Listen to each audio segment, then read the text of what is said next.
My name is Clara Bennett. I am 41 years old, and 3 months ago my brother tried to take everything from me, but he didn't know one thing: our father had already chosen sides. The call came at 5:52 in the morning, the kind of call that doesn't ring, it cuts through the room like something sharp.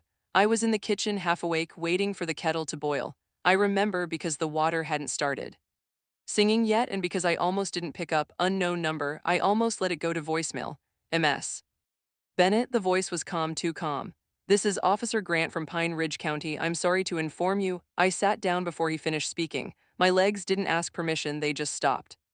Working your parents, there was an accident, Highway 6, black ice. It was quick. He kept saying quick like that was supposed to help. I don't remember hanging up, I don't remember breathing. I only remember the kettle screaming behind me like it knew something I didn't yet. When my husband Mark walked in, I was still sitting there. He looked at me once and he knew what happened. They're gone. He stood still for exactly 2 seconds, then he asked, "Did your dad update the will?" That was the first crack, not loud, not dramatic. Just there, and once you hear it, you can't unhear it. Some people shout when they show you who they are, some people whisper. Mark was a whisper. For 17 years, I had called that whisper normal. By noon, my brother Evan was already calling me. He didn't ask how I was, he asked where the documents were. We should meet with the lawyer ASAP, he said. Like we were scheduling lunch, not burying our parents. I said yes, because that's what I always did. I said yes at the funeral too. Evan stood there in a black suit, shaking hands like he was hosting an event. He cried when people were watching. He stopped when they weren't. I noticed. I noticed things. That's something my father used to say about me. Clara sees what others don't.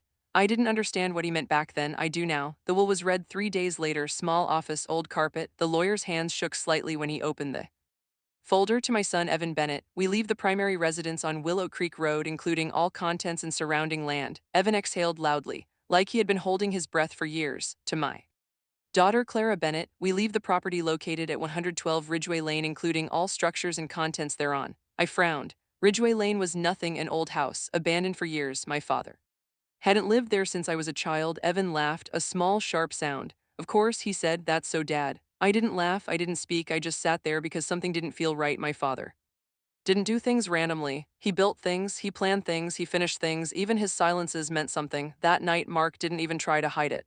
You need to talk to your brother, he said. That house is worthless. The land alone at Willow Creek is easily 500K. I looked at him. They're not even buried yet. He shrugged. That's not how the world works, Clara. Then quieter, don't be naive, not useless this time, but close enough. I went to Ridgeway Lane the next morning. The road was overgrown, weeds pressing in like the place had been forgotten on purpose. The house looked smaller than I remembered. Paint peeling, windows dark, but the door was locked. New lock. I stood there for a long moment, holding the key from the estate packet. My father had changed it recently. Why, I stepped inside. The air smelled clean, not abandoned, not forgotten. Someone had been here recently. I walked through the rooms slowly. The furniture was old but dust-free. The kitchen sink was dry but polished. Then I saw it, a wooden panel on the wall, slightly off color, slightly newer. My father's kind of detail, the kind you only notice if you're looking for it. I pressed it, it clicked, opened. Inside, small metal safe. My hands didn't shake, not yet. I used the spare key from the ring, it fit. The safe opened without resistance. Inside, documents, maps, deeds, and one envelope with my name, Clara. Open.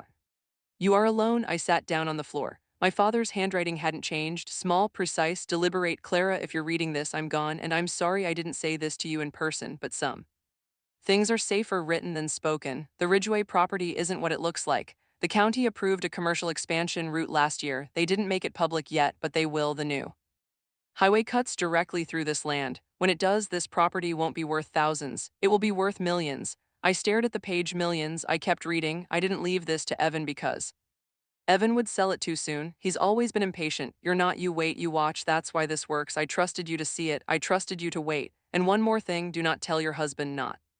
Yet some people don't know the difference between opportunity and ownership. You do. I folded the letter slowly. For the first time since the phone call, I smiled. Not because my father was gone, but because he wasn't finished yet. The calls started that evening. Evan first. We should finalize things. I'll buy you out 50K. That's more than fair. I almost laughed. I'll think about it. Mark was next. Did you go see the house? Yes. And it's mine. Silence. Then, Clara, be serious. I just wasn't his version of serious anymore. The next week changed everything. I met with a planner. Lawyer, not Mark's, a different one. I learned the real number, not thousands, not hundreds of thousands, 8 million estimated. My father hadn't left me a broken house. He left me timing and patience and proof that he knew exactly who I was. Evan showed up unannounced 3 days later. He knocked like he owned the door. I opened it, but I didn't step back. We need to talk, he said. We will talk through. Lawyers, his face changed, not angry, not yet, just surprised. Clara, don't be ridiculous. Not, he leaned closer. You don't understand what you're dealing with. I smiled slightly. I think I do. He left 10 minutes later. He didn't slam the door. That's how I knew I had already won. The meeting at the county office was 2 weeks after that. They announced the project publicly for the first time. Room shifted when they said the address, when they said the value, when they said my name. I didn't react, I just sat there and wrote one thing on my notepad: milk eggs, call attorney, because calm is louder. Then shock and silence is power. Mark tried to fix things after that: apologies, explanations, promises, but every apology had a but in it. And every but sounded like a price tag. I didn't argue, I did. Shout, I just changed the locks and filed the papers. The house sold 6 months later, 6.8 million final. I kept the land near the creek. I built something new, not bigger, not louder, just mine. People ask me what I learned from all of this. I tell them this: some people inherit money, some people inherit timing, and some people inherit the truth about everyone around them. My father didn't leave me a house. He left me a test, and for the first time in my life, I passed it. If you've ever been underestimated in your own home, you already know what that feels like. So tell me your city and time in the comments. Read everyone, and tomorrow I'll tell you what my brother tried to do after the sale went through. Kettles on.